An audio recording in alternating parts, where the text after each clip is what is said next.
అదే సమయంలో ఇన్స్‌పెక్టర్ జగన్నాథ్ యూనిఫామ్‌లో మరో ఇన్స్‌పెక్టర్‌ని, ఓ కానిస్టేబుల్‌ని తీసుకుని ఆ ఇంట్లోకొచ్చాడు. రెండో ఇన్స్‌పెక్టరు, కానిస్టేబులు, స్థానిక పోలీసులు. ఇన్స్‌పెక్టర్ జగన్నాథాన్ని చూడగానే నందకుమార్ గుర్తుపట్టి గతుక్కుమన్నాడు. అతను రాజమండ్రి హోటల్లో రైడుకొచ్చిన ఇన్స్‌పెక్టర్ అని అతనికింకా గుర్తుంది. సడన్‌గా పోలీసులొచ్చేసరికి ఆడవాళ్ళంతా కంగారు పడ్డారు. జగన్నాథ్ తనని తాను పరిచయం చేసుకుంటూ, నా పేరు జగన్నాథ్. నేను విజయవాడ నుంచొచ్చిన ఇన్స్‌పెక్టర్‌ని. విజయవాడ స్థావరం ఏర్పరచుకుని స్మగ్లింగ్ రాకెట్ నడిపిస్తున్న ముఠాని పట్టుకునే స్పెషల్ డ్యూటీ మీద నన్ను అపాయింట్ చేశారు. వీళ్ళిద్దరూ ఈ ఊరు టూ టౌన్‌కి సంబంధించిన పోలీసులు అన్నాడు హుందాగా. వాళ్ళు ప్రత్యేకంగా ఇక్కడికి ఎందుకొచ్చారో నందకుమారికి అర్థం కాలేదు. ఆడవాళ్ళకైతే అయోమయంగా ఉంది. మీరు ఎందుకొచ్చారు అని నందకుమార్ అడగాలనుకున్నాడు. కానీ గొంతులో నుంచి మాట పెగల్లేదు. ఒకవేళ ఇన్స్‌పెక్టర్ రాజమండ్రి హోటలు రేఖ అంటూ ఆ విషయాలు ఎత్తుతాడేమోనని భయపడ్డాడు. తన జీవితంలో ఆఖరిసారిగా చేసిన తప్పుడు పనంటూ ఉంటే అదే. తను ఎన్నోసార్లు ఎన్నో హోటల్స్‌లో ఎంతోమంది అమ్మాయిలతో గడిపినా ఏనాడూ పోలీసుల్ని ఫేస్ చేయలేదు. కానీ ఇప్పుడా తప్పుదోవ విడిచిపెట్టి మంచి మార్గాన నడుస్తున్న సమయంలో తనింటికి పోలీసులొచ్చారు. మీరు ఎవరి కోసం వచ్చారు? తెగించి వసంత్ అడిగింది. అదిగో నందకుమార్ గురించొచ్చాను. ఏం మిస్టర్ నందకుమార్, నేను మీకు గుర్తున్నానా? జగన్నాథ్ అతన్ని కాస్త వ్యంగ్యంగానే ప్రశ్నించాడు. ఉన్నారు అంటే ఆయన మీకెలా తెలుసు? అని వసంత్ అడుగుతుంది. లేరు అంటే జగన్నాథ్ రాజమండ్రి హోటల్ విషయం కదలేస్తాడు. దాంతో ఇంట్లో ఏం జరుగుతుందో ఊహించడానికే భయపడుతున్నాడు. ఏం సార్ నన్ను మర్చిపోయారా? రాజమండ్రి హోటల్లో మీరు, మీ మిసెస్ వసంత రూమ్‌లో ఉండగా నేను రాత్రి రైడుకొచ్చాను అంటూ జగన్నాథ్ అతనికి గతం గుర్తు చేయబోతుంటే వసంత ఆశ్చర్యంలో నుంచి సడన్‌గా ఆవేశంలోకి వెళ్ళిపోయింది. సార్ మీరేం మాట్లాడుతున్నారో మీకు అర్థమయ్యే మాట్లాడుతున్నారా? మేమిద్దరం ఎప్పుడూ రాజమండ్రి వెళ్ళను లేదు, ఏ హోటల్ రూమ్‌లోనూ దిగను లేదు అంది సీరియస్‌గా. నేను చెప్తోంది మీ గురించి కాదండి, ఆయన గురించి. ఆయన మిసెస్ వసంత గురించి అన్నాడు జగన్నాథ్. మళ్ళీ అదే మాట్లాడతారేంటి? నేనెవరనుకున్నారు? అంది వసంత. ఎవరు? అన్నాడు జగన్నాథ్. ఆయన మిసెస్‌ని. ఐసీ. అంటే మీ ఆయనకిద్దరు భార్యలా? అన్నాడతను. Please control your tongue sir. నేనే ఆయన భార్యని. ఒక్కతే భార్యని అంది వసంత. మరి వసంత అతనికేమవుతుంది? అని అడిగాడు. నేనే వసంతని. కావాలంటే ఆ గోడ మీదున్న ఫోటోని చూడండి కోపంగా అంది వసంత. ఇన్స్‌పెక్టర్ జగన్నాథ్ గోడ మీదున్న ఫోటోని చూశాడు. అది వసంత, నందకుమార్ పెళ్ళైన కొత్తలో తీయించుకున్న ఫోటో. అది చాలా పెద్ద సైజు ఫోటో. లామినేట్ చేయబడింది. ఆ ఫోటో చూశాక అతను ఆమెను నకసిక పర్యంతం చూశాడు. తర్వాత నందకుమార్‌ని చూశాడు. కుమార్ ఇన్స్‌పెక్టర్ ముఖంలోకి చూడలేక నేలచూపులు చూస్తున్నాడు. లక్ష్మీకాంతం నందకుమార్ పాటిస్తున్న మౌనాన్ని భరించలేక విరుచుకుని పడింది. ఏంటయ్యా ఏంటిదంతా? ఏనాడు లేంది పోలీసులు మన ఇంటి మీద పడ్డమేమిటి? మీ ఆవిడ్ని పట్టుకుని వసంత్ అంటే ఎవరు అని అడగడమేమిటి? ఆవిడ తనే నీ పెళ్ళాన్నని రుజువులు, సాక్ష్యాలు చూపించుకోవడమేమిటి? మధ్యలో ఈ రాజమండ్రి గొడవేంటి? నువ్వేమో ఉలుకు పలుకు లేకుండా ముంగిలా ముఖం పెట్టి నేలచూపులు చూడడమేంటి? ఆ పోలీసులకి జవాబులు చెప్పలేకపోతున్నావేం? ఒక మాటకి 10 మాటలు చెప్తావు గదా! ఇప్పుడింత గొడవ జరుగుతుంటే నోరు విప్పి మాట్లాడవేం? ఆవిడలా రెచ్చిపోతున్న నందకుమార్ మాట్లాడలేకపోయాడు. ఎప్పుడో జరిగిపోయిన సంఘటన గురించి ఇప్పుడు ఈ ఇన్స్‌పెక్టర్ పనిగట్టుకుని విజయవాడ నుంచి ఎందుకొచ్చాడో అతని ఊహకి అందడం లేదు. ఇది వసంత సమక్షంలో అడగాల్సిన విషయం కాదు. ఇన్స్‌పెక్టర్‌తో ప్రైవేట్‌గా మాట్లాడాలి. సార్, ఓసారి అలా గదిలోకొస్తే మనం ప్రైవేట్‌గా మాట్లాడదాం అన్నాడు. నో! ఈ అభ్యంతరం చెప్పింది ఇన్స్‌పెక్టర్ కాదు, వసంత. ఆయన పోలీస్ ఆఫీసర్ కదా అని మీ మీద ఏదో అభియోగం చేస్తుంటే నేనే నేరం చేయలేదని ఇక్కడే అందరి ముందు చెప్పండి. అంతేగాని ప్రైవేట్‌గా మాట్లాడాల్సిన అవసరం ఏమొచ్చింది? అంది వసంత. జగన్నాథ్ వసంతతో కాస్త సౌమ్యంగానే అన్నాడు. చూడమ్మా, మేం ఓ కేసు ఇన్వెస్టిగేషన్ నిమిత్తం నందకుమార్ దగ్గరకొచ్చాం. మేం ఆధారాలు లేకుండా రాలేదు కాబట్టి మీరు ఆవేశపడడం అనవసరం. అంతవరకు మాట్లాడకుండా నిలబడి వింటున్న వనజ ఇప్పుడు మాట్లాడింది. మీరు ఏ కేసు నిమిత్తం ఇన్వెస్టిగేట్ చేస్తున్నారు సార్? అంటూ అడిగింది. ఇంటర్నేషనల్ దొంగల ముఠా ఒకటి విజయవాడలో మకాం పెట్టి ఆంధ్ర అంతా స్మగ్లింగ్ వ్యాపారం చేస్తోంది. ఆ ముఠాకి నందకుమార్‌కి సంబంధం ఉందని మాకు కొన్ని ఆధారాలు లభించాయి. వసంతకి ఆ మాట వినగానే ఇన్స్‌పెక్టర్‌ని కొడదామన్నంత కోపమొచ్చింది. అయినా బలవంతాన తమాయించుకుంది. ఆవిడ ఆవేశాన్ని గమనించిన వనజ ఆమెని కంట్రోల్ చేసుకోమన్నట్టుగా భుజం నొక్కి, నువ్వు ఆవేశపడకక్కా. కొన్నిసార్లు పోలీసులకి రాంగ్ ఇన్ఫర్మేషన్ అంది అమాయకులను కూడా అనుమానించి అరెస్టు చేయడం జరుగుతుంది. అలా జరగడం నేను ఎన్నో పుస్తకాల్లో చదివాను. ఎన్నో సినిమాల్లో చూశాను. నువ్వు కాస్త శాంతంగా ఉండు. నేను మాట్లాడతానుగా అంటూ వసంతని ఓ సోఫాలో బలవంతంగా కూర్చోబెట్టింది. తర్వాత ఇన్స్‌పెక్టర్ జగన్నాథ్‌తో అంది. సార్, ఇది నేరస్తుల ఇల్లు కాదు. నేరాలు చేసి డబ్బు సంపాదించాల్సిన అవసరమూ మాకు లేదు. మీకేదో రాంగ్ ఇన్ఫర్మేషన్ అందుండొచ్చు. నో, మా దగ్గర సరైన ఆధారాలు ఉన్నాయి కాబట్టే వచ్చాం అన్నాడు ఇన్స్‌పెక్టర్ జగన్నాథ్. ఓకే. అవేంటో నిరూపించడానికి మీరు కూర్చుని మాట్లాడొచ్చుగా అన్నదామె. జగన్నాథ్ అయిష్టంగానే సోఫాలో కూర్చున్నాడు. మరో ఇన్స్‌పెక్టర్ కూడా కూర్చున్నాడు. లక్ష్మీకాంతం, వనజ, నందకుమార్ వారికి ఎదురుగా ఉండే సోఫాలో కూర్చున్నాక, ఇప్పుడు చెప్పండి, మీరు ఏ నందకుమార్ని నేరస్తుడుగా భావించొచ్చారు అంది వనజ. ఇదిగో ఈ నందకుమారే నేరస్తుడని భావిస్తున్నాం అన్నాడు జగన్నాథ్. అందుకు ఆధారాలేంటి?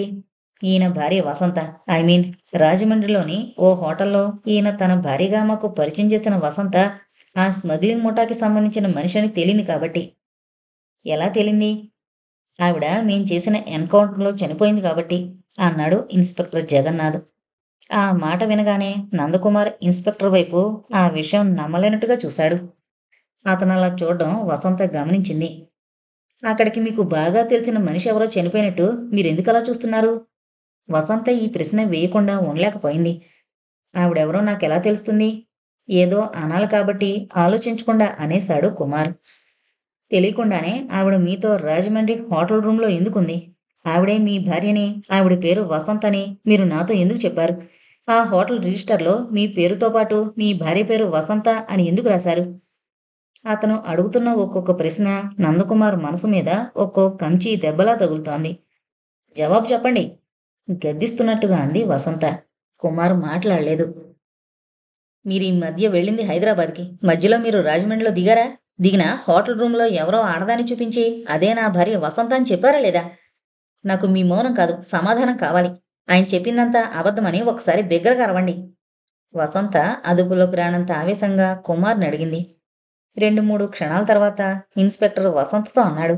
చూడమ్మా, మీ ఆవేశం, ఆవేదన నాకర్థమైంది.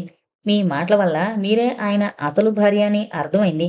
కానీ నేను కర్తవ్య బద్ధుణ్ణి కాబట్టి నేను చేసే పని వల్ల మీ మనసు బాధపడినా I can't help for it అంటూ తను తెచ్చిన బ్యాగ్‌లోంచి ఒక్కో వస్తువును తీసి చూపిస్తూ నందకుమార్‌ని అడిగాడు. బ్యాగ్‌లో నుంచి లాకెట్ తీశాడు.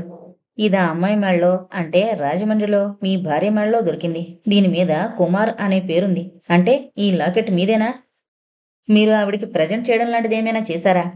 నందకుమార్ ఏదో జవాబు చెప్పేలోగా వసంత గభీమని ఆ లాకెట్ అందుకుని చూసింది. తను ప్రెజెంట్ చేసిన లాకెట్ మీద కుమార్ అని మాత్రమే వేయించింది. కానీ ఇప్పుడు కుమార్ మెడలో ఉన్న లాకెట్ మీద నందకుమార్ అనుంది. కారణం ఏంటనడిగితే అప్పట్లో ఏదో ఏదో చెప్పి తప్పించుకున్నాడు. అంటే తన చెల్లెలకు కూడా ఇవ్వద్దని చెప్పిన లాకెట్‌ని ఎవరో కిరాయి మనిషికి, బజారు మనిషికి ప్రెజెంట్ చేశాడన్నమాట. ఆమె తన భర్త మీద పెంచుకున్న నమ్మకం మీద ఈ సంఘటన ఓ బల్లెంపోటు పొడిచింది. ఇన్స్‌పెక్టర్ పేపర్ కటింగ్ తీసి చూపించాడు. ఇందులో ఉన్న వ్యక్తి మీరు ఒక్కరా కాదా? నందకుమార్ ఊపిరి మాత్రం పీలుస్తున్న స్థాణువులా ఉండిపోయాడు. ఈ ఫోటో కింద కడియం సుబ్బారావు అని రాసుంది. కానీ ఇది మీ ఫోటోయే. దీని పేపర్‌లో పబ్లిష్ చేయడానికి ఇచ్చిన చెక్కు మీద నందకుమార్ అనే సంతకం చేసుంది. ఆ చెక్కు తాలూకా జిరాక్స్ కాపీ ఇది. ఈ చెక్కు మీద సంతకం కూడా మీది కాదంటారా? అంటూ ఇన్స్‌పెక్టర్ చెక్కు తాలూకా జిరాక్స్ కాపీ చూపించాడు. నందకుమార్ నాలుక మీద తడి ఎప్పుడో ఆరిపోయింది. అతను వెర్రిచూపులు చూడడం మినహా మరేమీ చేయలేకపోతున్నాడు. అక్కడున్న వారంతా మౌనంగా ఉండిపోయారు. ఇన్స్‌పెక్టర్ ఆ మౌనాన్ని ఛేదిస్తూ అన్నాడు. ఇప్పుడు చెప్పండి. మీరు రాజమండ్రిలో చూపించిన అమ్మాయి మీ భార్య కాదని ఇప్పుడు తేలింది. ఆవిడ అంతర్జాతీయ దొంగల ముఠా అమ్మాయని మా ఎన్‌కౌంటర్‌లో తేలింది. పైగా మా ఎన్‌కౌంటర్‌లో చనిపోయింది. ఆవిడకి మీకు ఏంటి సంబంధం? ఆవిడతో సంబంధం ఉన్నట్టే ఆవిడ ముఠాతో కూడా సంబంధం ఉందా? ఆ ముఠాకి మీరే నాయకుడని మేము ఆరోపిస్తే అందుకు సమాధానం ఏంటి? నందకుమార్ ఏదో మెల్లగా సణిగాడు. ఆ సణుగుల్లో ఈ మాటలున్నాయి. ఆ అమ్మాయి పేరు రేఖ. ఒకప్పుడు నాతో కలిసి నాటకాల్లో వేషాలు వేసింది. మేం చాన్నాళ్ళ తర్వాత కలిసాం. ఏదో కంపెనీలో రిప్రజెంటేటివ్‌గా పనిచేస్తుందని చెప్పింది తప్ప, ఆవిడకో దొంగల ముఠాతో సంబంధం ఉన్నట్టుగా నాకు తెలీదు. ఆవిడ చెప్పలేదు. సడన్‌గా ట్రైన్‌లో కలిసింది. ఆ మాటలు విన్న వసంతకి కాళ్ళ కింద భూమి కంపిస్తున్నట్టుగా వణికిపోయింది. ఆ సమయంలో ఆమె మనసులో చెలరేగే భావాలు ఎలాంటివో చెప్పడానికి భాష చాలదు. ఆ అమ్మాయితో ఎలాంటి సంబంధమైనా కానివ్వండి, కానీ మీకు సంబంధం ఉందన్న ఆ ఒక్క పాయింట్ మీద మిమ్మల్ని అరెస్టు చేస్తున్నాం అన్నాడు ఇన్స్పెక్టర్. వసంత మాట్లాడకపోయినా వనజ మాట్లాడింది. ఆ రేఖ అనే అమ్మాయితో అక్రమమైన సంబంధం, శారీరక సంబంధం ఉన్నంత మాత్రాన అతన్ని అరెస్టు చేసే అధికారం మీకుందా ఇన్స్పెక్టర్? అక్రమ శారీరక సంబంధం గురించే అరెస్టు చేయాల్సొస్తే ఆనాడు రాజమండ్రి హోటల్లోనే బ్రోతల్ కేసు కింద అరెస్టు చేయాలి. కానీ ఆనాడు ఆ నేరస్తురాల్ని, తన భార్యని, ఆవిడ పేరు వసంత్ అని చెప్పి మమ్మల్ని నమ్మించాడు కాబట్టి ఆ కేసు అంతటితో సరి. కానీ ఆ అమ్మాయి ఒక అంతర్జాతీయ ముఠాకి సంబంధించిన మనిషిని తేలినప్పుడు ఆ అమ్మాయి తన భార్యని చెప్పిన ఈ వ్యక్తికి, ఆ ముఠాకి తప్పకుండా సంబంధం ఉంటుందన్న నమ్మకంతోనే అరెస్టు చేసి తీసుకువెళ్తున్నాం అంటూ నందకుమారి చేతికి బేడీలు వేయబోయాడు. ఇన్స్పెక్టర్ నందకుమార్కు బేడీలు వేయబోయిన దృశ్యాన్ని చూడగానే వసంత హిస్టీరియా వచ్చిన మనిషిలా గిలగిల్లాడిపోతూ సోఫాలో పడిపోయింది. వనజ వెంటనే ఆమెకు నీళ్లు పట్టి కాస్త స్థిమితపరిచింది. నందకుమార్ ఇన్స్పెక్టర్తో తగ్గు స్వరంతో అన్నాడు. సార్, రేఖతో నాకు శారీరక సంబంధం ఉండడం మినహా ఏ పాపమూ తెలీదు. నాకు ఆ నేరాలతో సంబంధం లేదు. ఆ విషయం నేను లాయర్ ద్వారా కోర్టులో నిరూపించుకుంటాను. కానీ ఒక్క రిక్వెస్ట్, నేను మీ కస్టడీ నుంచి పారిపోను కాబట్టి దయచేసి నా చేతులకి వేడిలు వేయకండి. లక్ష్మీకాంతానికి దుఃఖం, ఆవేశం ముంచుకొచ్చి నందకుమార్ని నిష్ఠూరాలాడింది. పుణ్యం కొద్దీ పురుషుడు, దానం కొద్దీ బిడ్డలు అన్నారు పెద్దలు. వసంత తండ్రి ఎన్నో దాన ధర్మాలు చేసిన మహామనిషి కాబట్టి ఆ దాన ధర్మాల ఫలితంగా జాతిరత్నం లాంటి కూతురు ఆయనకు పుట్టింది. కానీ మా వసంత ఎన్ని పూజలు, వ్రతాలు చేసింది? ఏ వ్రతం చేసినా, ఏ పూజలు చేసినా నీ క్షేమం ఒకటే తన కోరికగా కోరిందే. ఏ దేవుణ్ణి ఇంతకు మించి ఏమీ అడగలేదు. అలాంటప్పుడు దానికి నువ్వెలా ముగుడువయ్యావయ్యా? పెళ్లికి ముందు నువ్వు బేవరసుగా తిరుగుండొచ్చు. నీ పాపిష్టి జీవితాన్ని తెలుసుకోలేక నీ మామగారు నిన్ను గుడ్డిగా నమ్మి తన కూతుర్ని, తన ఆస్తిని, తన సర్వస్వాన్ని నీ చేతుల్లో పెట్టుండొచ్చు. అలాంటి ఉత్తమురాలికి భర్తవయ్యాకైనా నీ నీతిమాలిన చరిత్రని మార్చుకోలేదేనరా భ్రష్టుడా? ఇప్పుడు మా వసంతకి మేం ఏం చెప్పి ఓదార్చమంటావురా? అంటూ నందకుమార్ చొక్కా పట్టుకుని చెప్పరా చెప్పు అంటూ పిచ్చిగా అరుస్తూ నిలదీసింది. అదే సమయంలో నందకుమార్కి నాటకాల గురువైన భరద్వాజ్, కుమార్ స్నేహితుడైన కళ్యాణ్ లోపలికొచ్చారు. వాళ్ళని చూడగానే లక్ష్మీకాంతం మరింత రెచ్చిపోతూ, చూసారా మీ శిష్యుడు ఎంత నీచానికి దిగజారాడో అంటూ ఏదేదో చెప్పబోతుంటే భరద్వాజ ఆమెని ఆగమని సంజ్ఞ చేసి వసంతతో అన్నాడు. చూడమ్మా, నువ్వు మరీ అంత డిప్రెస్ కావద్దు. ఇన్స్పెక్టర్ రావడం, దొంగల ముఠాకి మీ ఆయనకి సంబంధం ఉందని ఛార్జీ కింద అరెస్టు చేయడం, ఇదంతా నేను నీ చెల్లెలు వనజ ఆడించిన నాటకం. వనజ, కళ్యాణ్ కుమార్ ఇన్స్పెక్టర్ తప్ప అందరూ ఆశ్చర్యంగా చూశారు. అవునమ్మా, మీ ఆయనకి చాలామంది మగవాళ్ళకుండే పరస్త్రీ వ్యామోహం ఉన్నమాట నిజమే. ఒక పక్క తన సరదాలు తీర్చుకుంటూనే నిన్ను నొప్పించకూడదనే ఉద్దేశంతో నీతో చాలాసార్లు అబద్ధాలాడిన మాట నిజమే. అదే రూట్లో వెళుతూ రేఖ అనే అమ్మాయితో కూడా రాజమండ్రిలో గడిపాడు. కానీ ఆ అమ్మాయి ఒకప్పటి మా నాటకాల అమ్మాయిగానే భావించాడు తప్ప ప్రస్తుతం ఆవిడ దొంగల ముఠాలో పనిచేస్తున్న విషయం అతనికి తెలీదు. ఈ సంఘటన జరగడానికి ముందే మీ చెల్లెలు మీ ఆయన ప్రవర్తనని శంకించింది. అతను నిన్ను మాటలతో మభ్యపెట్టి నాకేంటి మగాణ్ణి అనే అహంభావంతో ప్రవర్తిస్తున్నాడని, అందుకు కారణం నేను బోధించిన మాటలేనని నన్ను నిందించింది. అతను కొన్ని క్షణాలాగాడు. వనజ వసంత పక్కన కూర్చుని తను చేసిన ప్రయత్నం గురించి చెప్పింది. బావగారి ప్రవర్తన మీద, అతని మాటల గారడీ మీద నాకు అనుమానం వచ్చి అతని మీద నిఘా వేశాను. ఆ సంగతి తెలిసి బావగారు నన్ను నమ్మించడానికి మనిషిని పోలిన మనిషున్నాడని చెప్తూ తన ఫోటోనే పేపర్లో వేయించి మనల్ని మోసం చేయాలని ప్రయత్నించాడు. ఆ మాటలు నువ్వు నమ్మినా నేను నమ్మలేదు. నేను నమ్మలేదన్న విషయం నీకు చెప్తే నువ్వు బాధపడతావని నీతో నేను ఆ ప్రస్తావన తేకుండా సైలెంట్గా ఊరుకున్నాను. నీ పెళ్లికి ముందు పెదనాన్నగారు, బావగారు ఆడిన డ్రామాల్ని, అతని యాక్టింగ్ని, అతనికి వెనక ముందు ఎవరూ లేరనే విషయాన్ని మాత్రమే పరిగణించారు. రాఘవరావు గారితో గొడవ పడిన ఆవేశంలో బావగారినే నీ భర్తగా నిర్ణయించి పెళ్లి చేసేశారు తప్ప అతని ప్రవృత్తి గురించి మాత్రం ఎంక్వైరీ చేయలేదు. బావగారు పెళ్ళయ్యాక కూడా తన పాత దారిలోనే నడుస్తున్నాడని నేనిక్కడికి వచ్చి రాగానే కనిపెట్టాను. ఆయన ఫ్రెండ్ అయిన కళ్యాణ్ కుమార్ గారిని కలిసి బావగారి మనస్తత్వం గురించి అడిగి తెలుసుకున్నాను. అతను కూడా స్నేహితుడిగా ఎన్నిసార్లు హెచ్చరించినా బావగారు ఆ మాటల్ని పట్టించుకోలేదట. బావగారు ఈ లోకంలో ఎవరి మాటలైనా వింటారా అంటే అది కేవలం భరద్వాజ్ గారి మాటలేననే విషయం కూడా చెప్పారు. అప్పుడు నేను భరద్వాజ్ గారింటికి వెళ్ళాను. వారికిద్దరు భార్యలను కూడా నాకు అప్పుడే తెలిసింది. ఆయన అప్పుడే తను ఇద్దరు భార్యలతో కాపురం చేయడం, ఆ కాపురాన్ని నిలబెట్టడానికి అబద్ధాలనే మూలస్తంభాలు చేయడాన్ని బావగారు మరో విధంగా అర్థం చేసుకున్నారు. వనజ ఆవేశంగా చెప్పుకుపోతోంది. వసంత మాత్రం ఆ మాటల్ని వింటూ శూన్యంలోకి చూస్తుందే తప్ప ఎవరి వైపు తలెత్తి చూడలేదు. ఒక్క మాట కూడా మాట్లాడలేదు. భరద్వాజ వనజని ఆగమని చెప్పి, ఈ పరిస్థితులకి తన బోధనలే కారణమనే నిందని తొలగించుకోవడానికన్నట్టుగా అతను తన జీవితాన్ని క్లుప్తంగా ఓ సంజయ్షీలా వివరించాడు. నాకెందుకు ఇద్దరు భార్యలున్నారు అనే ప్రశ్నకి నేనెవరికీ సమాధానం ఇంతవరకు చెప్పలేదు. ఇక మీదట కూడా చెప్పనక్కర్లేదు. కానీ ఇప్పుడు చెప్పక తప్పడం లేదు. ఈ లోకంలో చాలా మందికున్నట్టే నాకు ఇద్దరు భార్యలున్నారు. అది తప్పా అని నేను ప్రశ్నించాను. ఒక భార్య ఉన్నవాడి కంటే ఇద్దరు భార్యలున్నవాడు మోసగాడిగా ఇతరులు భావిస్తారనుకునే మూర్ఖుణ్ణి కూడా కాదు నేను. నిజం చెప్పాలంటే నా రెండవ భార్యగా పిలువబడుతున్న క్రిస్టియన్ లేడీ లీలా డిసౌజాయే నా మొదటి భార్య. ఆవిడో అనాథ. ఆవిడ చదువుకోవడానికి నేను సాయం చేయడంతో పాటు ఆమెను నేను ప్రేమించాను.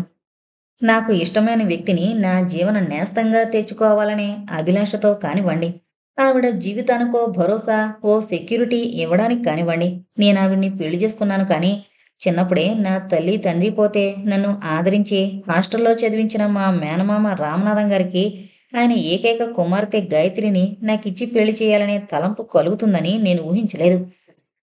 తన కూతుర్ని తనకంటే గొప్ప అంతస్తు వాడికిచ్చి పెళ్లి చేయాలనే అనుకునేవారు. కానీ గాయత్రికి చిన్నప్పుడే పోలియో వ్యాధొచ్చి రెండు కాళ్ళు చచ్చుబడిపోయాయి. పైగా ఆవిడికి హిస్టీరియా జబ్బు కూడా ఉంది.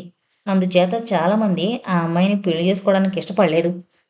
కొంతమంది ముందుకొచ్చినా వాళ్ళు ఆవిడ వెనకున్న డబ్బుని చూసి వస్తున్నారే తప్ప ఆవిడ్ని చూసి కాదని మావయ్య గ్రహించాడు. పైగా గాయత్రి నన్ను ఇష్టపడుతుందనే విషయం ఆయన ఆలస్యంగా తెలుసుకున్నాడు.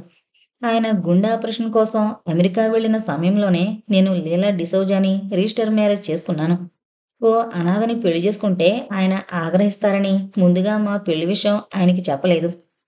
ఆయన తన కూతుర్ని తీసుకుని అమెరికా వెళ్ళాడు. అక్కడికి వెళ్ళి ఆపరేషన్ చేయించుకునొచ్చినా ఆరోగ్యం మెరుగుపడలేదు. ఆయన అమెరికా నుంచి వచ్చాడని తెలియగానే నేను లీలను తీసుకెళ్లి ఆయన ఆశీర్వాదాలు తీసుకోవాలనుకున్నాను. అప్పటికే నేను ఉద్యోగస్తుని కావడం వల్ల నేను వేరే ఇల్లు తీసుకున్నాను. ఆ ఇల్లు తీసుకున్నాకే నేను లీలను పెళ్లి చేసుకున్నాను. లీలను తీసుకెళ్లి వరండాలో కూర్చోబెట్టి నేను ఒక్కడినే మామయ్య గారి ఇంట్లోకి వెళ్ళాను. ఎందుకంటే అసలే ఆయన హార్ట్ పేషెంటు. నేను ఆయనకి తెలియకుండా పెళ్లి చేసుకున్నానని తెలియగానే ఆయన ఆవేశపడచ్చు. అందుచేత ఆయన గుండె జబ్బు ఎక్కువ కావచ్చు. అందుకే ముందు మెల్లగా ఆయన్ని పరామర్శించి ఆయన్ని మంచి మూడ్లోకి తీసుకొచ్చాక ఆయనతో నా పెళ్లి విషయం చెప్పాలని నిర్ణయించుకున్నాను. కానీ అంత క్రితం, అంటే ఓ గంట క్రితం మచిలీపట్నం నుంచి సోమయాజులు గారనే ఓ గొప్పింటాయనొచ్చి గాయత్రిని తన కొడుకిచ్చి పెళ్లి చేయమని అడిగాడట. సోమయాజులు మంచివాడు, స్థితిపరుడే అయినా ఆయన కొడుకు చరిత్ర మాత్రం చాలా నీచమైందని మా మావయ్యకి తెలుసట. నీలాంటి వాడి కొడుక్కి ఓ దగులుబాజీకిచ్చి నా కూతురి గొంతు కొయ్యలేను అన్నాడట. దాంతో ఆ సోమయాజులు గారు రెచ్చిపోయి, నీ కూతురులాంటి అవిటిదానికి నా కొడుకులాంటి దగులుబాజీ తప్ప మరో మంచివాడెవడు దొరకడు. నీ కూతురి వెనుకున్న ఆస్తిని చూసి ఓ అవిటిదాన్ని, ఓ హిస్టీరియా పేషెంట్ని నా కోడలుగా చేసుకోవాలనుకున్నాను తప్ప నా కొడుక్కి మరో గొప్పింటి సంబంధం దొరక కాదు. నా కొడుకుని నీ కూతురినిచ్చి పెళ్లి చేయకపోతే నీ కూతురి గొంతు నువ్వే నొక్కేసినట్టు అవుతుంది. ఎందుకంటే ఇవాళ రేపో నువ్వు చచ్చేటట్టున్నావు అన్నాడట. ఆ మాటలు ఘర్షణగా మారి మా మావయ్యకి గుండె నొప్పి ఎక్కువైన సమయంలోనే నేను వెళ్ళాను.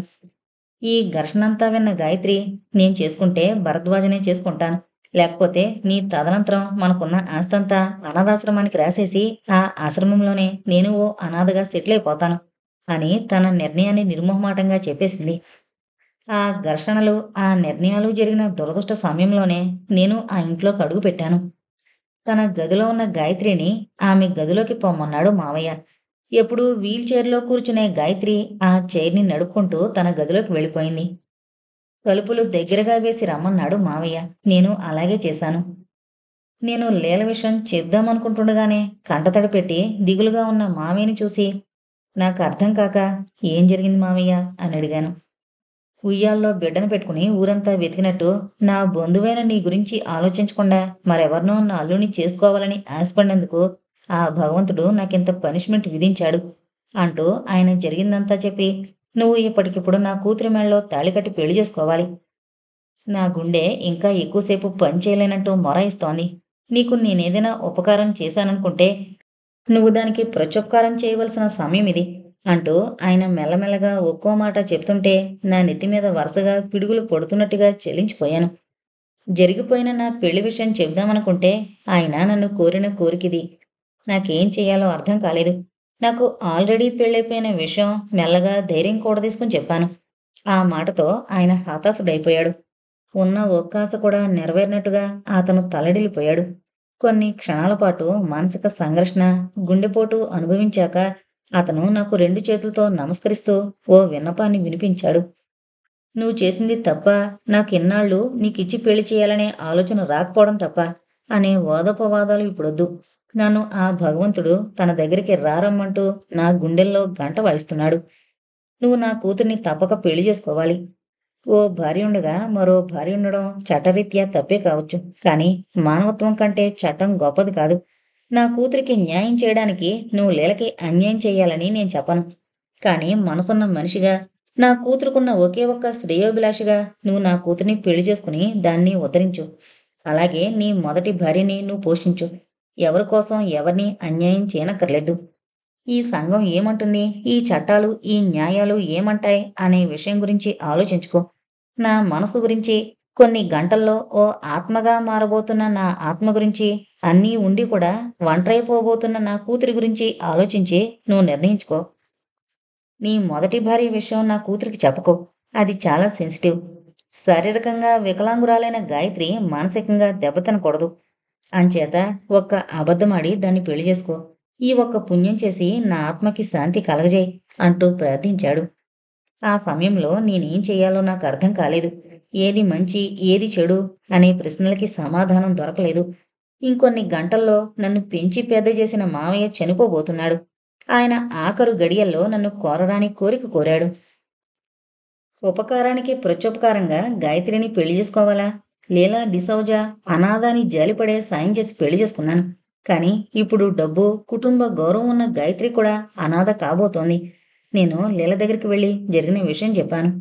ఆమె నిమిషం కూడా ఆలోచించకుండా గాయత్రిని పెళ్లి చేసుకోండి అని చెప్పింది.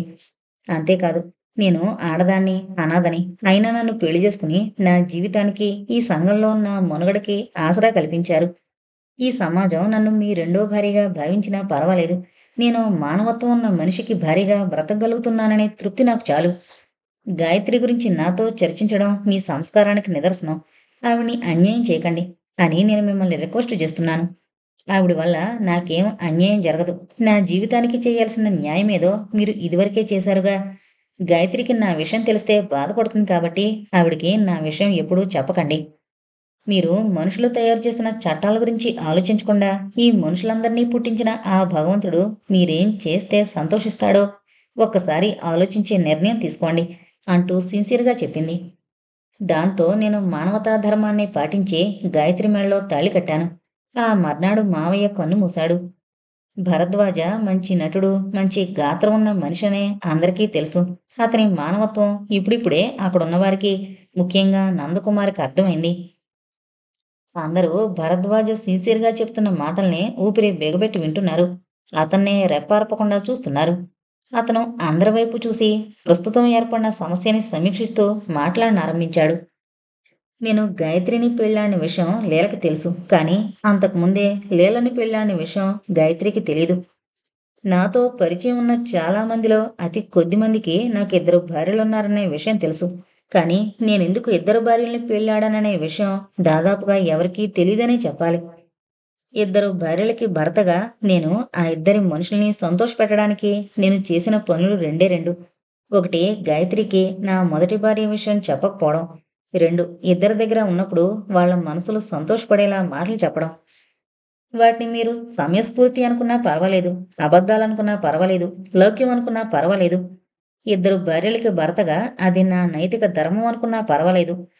నందకుమార్ తన పెళ్లికి ముందు నాకేంటి మగాణ్ణి అనే నాటిక రాసి నా దగ్గరికి తీసుకొచ్చినప్పుడు, ఈ కళ్యాణ్ కుమార్ ఆ నాటికలో నైతిక విలువలు దెబ్బతింటున్నాయని వాదించినప్పుడు, నా జీవితం గురించి కొంతవరకు మాత్రమే చెప్పి నందకుమార్ రాసిన నాటికని సమర్థిస్తూ ప్రోత్సహించాను. కానీ ఆనాడు నేను చెప్పిన మాటల్ని నందకుమార్ తప్పుగా అర్థం చేసుకున్నాడు. నేను ఇద్దరు భార్యల్ని పెళ్లి చేసుకున్నానని విన్నాక నేను రసికుణ్ణి, కాముకుణ్ణి అని భావించాడు తప్ప నేను ఆ ఇద్దరినీ తప్ప మరో స్త్రీని ముట్టుకోలేదనే విషయం అతను గ్రహించలేకపోయాడు. నేను కాలం చేతిలో కీలుబొమ్మనని, విధి ఆడించిన వింత నాటకంలో నేనొక పాత్రధారినని అతను తెలుసుకోలేకపోయాడు. ఈ విషయం చెప్పాల్సిన అవసరం ఉంటుందని గాని, నా మాటల వల్ల అతను పరాయి స్త్రీలతో, కిరాయి స్త్రీలతో సంబంధాలు పెట్టుకుంటాడని గాని నేను ఆనాడు ఊహించలేకపోయాను. వనజ నా దగ్గరికొచ్చి మా బావ చెడు తిరుగుళ్ళు తిరగడానికి నా బోధనలే కారణమని నిందించినప్పుడు బాధపడ్డాను. నందకుమార్ని మంచి దారిలోకి మళ్ళిస్తానని, అందుకు అవకాశమిమ్మని చెప్పానే తప్ప అప్పుడు కూడా ఆమెతో నా జీవితం గురించి చెప్పలేదు. అతను చాలా రసికుడు, కాముకుడు అనుకుందే తప్ప తన భార్యలిద్దరినీ తప్ప మూడో స్త్రీతో శృంగారం జరపని మంచి మనిషిని తను తెలుసుకున్నందుకు ఆమె ఎంతగానో పశ్చాత్తాపపడింది. భరద్వాజ మళ్ళీ చెప్పనారంభించాడు. వనజ నా దగ్గరకొచ్చి నందకుమార్ మనస్తత్వాన్ని మార్చాల్సిన బాధ్యత నాదేనని గట్టిగా చెప్పాక, నందకుమార్ మాటలతో మారే స్థితి నుంచి చాలా వరకు ఎదిగిపోయాడని, పరిస్థితులే మనిషిని మంచి నుంచి చెడుకైనా, చెడు నుంచి మంచికైనా మారుస్తాయని, అలాంటి పరిస్థితులు వచ్చినప్పుడు నేను అతన్ని తప్పకుండా మారుస్తానని చెప్పి పంపించేశాను. నందకుమార్ మీద ఈ నేరం పడగానే ఆ నేరం గురించి ఇన్వెస్టిగేట్ చేయడానికి ఇన్స్పెక్టర్ జగన్నాథ్ విజయవాడ నుంచి వచ్చాడు. వాడు నేను చిన్నప్పటి నుంచి స్నేహితులం. ఆ విషయం మీకెవరికీ తెలీదు. వీడు ఈ కేసు నిమిత్తం ఈ ఊరొచ్చాక నాకు ఫోన్ చేసి తను ఏ పని మీద వచ్చాడో వివరించి మధ్యాహ్నం నన్ను లాడ్జీలో కలుసుకోమని చెప్పాడు. నందకుమార్ మీద ఈ నేరం ఆరోపించబడినందుకు నేను బాధపడ్డాను. అంతేకాదు, ఈ కేసుని ఆధారం చేసుకుని నందకుమార్లో పరివర్తన ఎందుకు తీసుకురాకూడదని ఆలోచించాను. వనజకి ఫోన్ చేసి మా ఇంటికి రమ్మని పిలిచింది నేనే. గంగాధర్రావు గారు వనజని చూడడానికి వస్తున్నారని తెలిసినా ఆయనొచ్చే టైంకి వనజ వెళ్ళిపోయేలాగా గంగాధర్రావు గారికి నందకుమార్ విషయం తెలిసి వనజ మీద మా అందరి చేత చెడు అభిప్రాయం కలగకుండా ఉండేలా ఓ ఉపాయం ఆలోచించాను. వనజను తీసుకుని మా జగన్నాథ్ ఉండే లాడ్జికి వెళ్ళాం. నందకుమార్ మీద ఆరోపించబడిన కేసుని, ఆ వివరాల్ని తెలుసుకుని కుమార్ విషయం జగన్నాథ్కి చెప్పాం. కుమార్ రసికత్వం పేరుతో తను మగాణ్ణనే ధైర్యంతో ఇలా బరితెగించి తిరుగుతున్నాడు తప్ప అతను క్రిమినల్ కాడని వాడికి నచ్చజెప్పాం. ఓ సంసారాన్ని చక్కదిద్దడానికి, చెడుదారిలో నడుస్తున్న ఓ భర్తని మంచిదారికి మళ్లించడానికి జగన్నాథ్ని సహకరించమని కోరాం. వాడు కూడా ఓ పోలీస్ ఆఫీసర్గా కాకుండా మంచి మనసు, ఉన్నత సంస్కారం ఉన్న మనిషిలా ఆలోచించి మేం ఆడబోయే నాటకానికి అంగీకరించాడు. అందుకే నందకుమార్కి ఆ దొంగల ముఠాకి ఎటువంటి సంబంధం లేకపోయినా వాడు ఈ ఇంటికొచ్చి ఇంత డ్రామా సృష్టించాడు. దీంతోనైనా నందకుమార్ ప్రవర్తన మెరుగుపడుతుందని నా నమ్మకం. మా అందరి ముందు నందకుమార్ ఓ నేరస్తుడిలా నిలబడతాడని నాకు తెలుసు. కానీ దేవుడి బొమ్మకి కిలుం పట్టినప్పుడు కూడా చింతపండుతోనే తోముతారు. అయ్యో, అది దేవుడి బొమ్మ, ఇది చింతపండు అని ఆలోచిస్తే ఆ బొమ్మ మెరుగుపడదు కదా. బంగారాన్ని మంచి ఆభరణంగా తీర్చిదిద్దాలి అంటే దాన్ని నిప్పుల్లో కాల్చక తప్పదు, సుత్తితో దాన్ని కొట్టక తప్పదు. కానీ నందకుమార్ భగవంతుడి బొమ్మ కాదు, బంగారపు ముద్ద కాదు. కేవలం ముళ్ళదారిలో నడుస్తున్న మంచి మనిషి. ఆ మనిషిని దారిలోకి మళ్లించాలన్నా, అతను ఇక మీద మంచిగా ప్రవర్తించాలన్నా ఇదొకటే మార్గమని భావించే నేను, వనజ ఈ ఇన్స్పెక్టర్ సహాయంతో ఈ డ్రామా సృష్టించాం. నందకుమార్ నేరస్తుడు కాదు, నిర్దోషి. భరద్వాజ మాట్లాడడం ఆపు చేశాడు. ఇన్స్పెక్టర్ జగన్నాథ్ కూడా అతను చెప్పింది నిజమేనని చెప్తూ, నేను చేసింది మా రూల్స్ ప్రకారం అవుట్ ఆఫ్ ది వే అని తెలిసి కూడా నేను ఈ నాటకంలో సహకరించాను. నేరస్తుల్ని పట్టుకుని కోర్టులో నిలబెట్టే ఒక పోలీసు అధికారిగా కాకుండా నేను ఓ ఆడపిల్ల తండ్రిగా ఆలోచించాను. ఒకవేళ మా అల్లుడే ఇలా ప్రవర్తిస్తే మామగారిగా నేనేం చేస్తానని నన్ను నేను ప్రశ్నించుకుని మీ ఇంటికొచ్చి నందకుమార్ని దొంగల ముఠ నాయకుడని ఆరోపించి అరెస్టు చేయబోయినట్టు నటించాను. మా భరద్వాజగాడు చెప్పిన ప్రకారం నందకుమార్ అదో రకం మనిషి కావచ్చేమో గాని మా కేసులో మేం అనుమానించదగ్గ మనిషి కాదని నిర్ణయించుకున్నాకే ఈ నిర్ణయం తీసుకున్నాను అన్నాడు. నందకుమార్ నెత్తిమీద నుంచి ఓ పెద్ద బండ తీసి పక్కన పెట్టేసినట్టుగా అమ్మయ్యా అంటూ మానసికంగా రిలాక్స్ అయ్యాడు. అతన్ని ఇక మీదట రసికత్వానికి, కాముకత్వానికి మధ్యనున్న తేడా తెలుసుకోమని చెప్పి జగన్నాథ్ వెళ్ళిపోయాడు. రాత్రి ట్రైన్కే వెళ్ళిపోతున్నానని భరద్వాజతో చెప్పాడు. తను స్టేషన్కొచ్చి అతనికి సెండ్ ఆఫ్ ఇస్తానని భరద్వాజ చెప్పాక జగన్నాథ్ వెళ్ళిపోయాడు. పోలీసులు వెళ్ళాక భరద్వాజ వసంత దగ్గరికెళ్ళి, నేను చేసిందంతా నీకు ఓకే కదా, ఇక మీదట మీకే సమస్యలు ఉండవు. నేను ఒకప్పుడు స్టేజ్ మీద నాటకాలు ఆడించాను. ఇవాళ జీవితంలో ఈ నాటకం ఆడాను. నందకుమార్ని ఇప్పుడు నేను వేరుగా మందలించనక్కర్లేదు. పరిస్థితులే అతన్ని మందలించాయి, మంచి దారిలో పెట్టాయి అని చాలా శాంత గంభీర స్వరంతో చెప్పి కళ్యాణ్ కుమార్ని తీసుకుని వెళ్ళిపోయాడు. అతను ఇన్స్‌పెక్టర్ జగన్నాథ్ ఇంతవరకు చెప్పిందంతా వసంత విన్నదే గాని, వారు చెప్పింది, చేసింది మంచి అని గాని, చెడు అని గాని చెప్పలేదు. తన అక్క కాపురాన్ని ఓ చెల్లెలుగా, ఓ డిటెక్టివ్ నవల రచయిత్రిగా చక్కదిద్దానని వనజ కూడా సంతోషపడింది, సంతృప్తి పడింది. ఇక మిగిలింది నందకుమార్. ప్రస్తుతం తను ఈ సీన్‌లోంచి తప్పుకోవడమే బెటర్ అనుకున్నాడు. ఇన్స్‌పెక్టర్ జగన్నాథం రావడం, తర్వాత ఒక్కొక్క పాత్ర ప్రవేశించి తన చరిత్రని గుండు సూదులతో గుచ్చి, గుణపాలతో పొడిచి, గతాన్ని బయటికి లాగి, తన వ్యక్తిత్వాన్ని ఉతికి ఉతికి ఆరబెట్టేసినా, ఫైనల్‌గా తనని మిస్టర్ క్లీన్‌గా డిక్లేర్ చేసిన ఇన్స్‌పెక్టర్‌కి, భరద్వాజ్‌కి మనసులోనే కృతజ్ఞతలు చెప్పుకున్నాడు. అంతేకాదు, ఇన్స్‌పెక్టర్ జగన్నాథ్ విజయవాడ వెళ్ళిపోతున్నాడు కాబట్టి ఆయనకి సెండ్ ఆఫ్ ఇచ్చినట్టు ఉంటుంది. ఇంట్లోని క్యారెక్టర్స్‌కి కాసేపు తన క్యారెక్టర్ కనబడకుండా ఉంటుందనే ఉద్దేశంతో అతను బయటికి వెళ్ళిపోయాడు. కానీ ఎవరూ ఊహించని విధంగా నందకుమార్ కథ మరో మలుపు తిరిగింది. అదే వసంత తన భర్తకిచ్చిన విడాకుల నోటీస్.